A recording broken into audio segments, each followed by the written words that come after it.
60-second CPD challenge. Niall Connell, 60 seconds on the Accessoscope. Starting, what? I got the wrong finger. Hey, you can tell we haven't done this for a while. Starting now.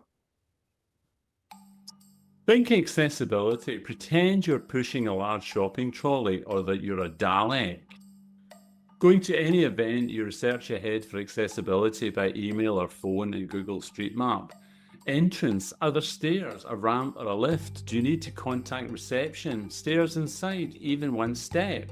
Hallways, internal doors, how do they open? Wide enough? Can your Dalek fit comfortably in the lift without dismantling? Can you turn or do you need to reverse out? Rooms, are there Dalek spaces among the seats? Are there spaces between tables to manoeuvre the room, or does your Dalek have to lurk sadly at the entrance? Obstacles like equipment legs. If in a dais, is there a ramp? Is the ramp robust enough, not too steep?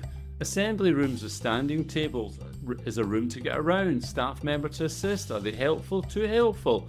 With your experience, will your Dalek feel welcome or sad and just want to exterminate? And that's 60 seconds perfectly.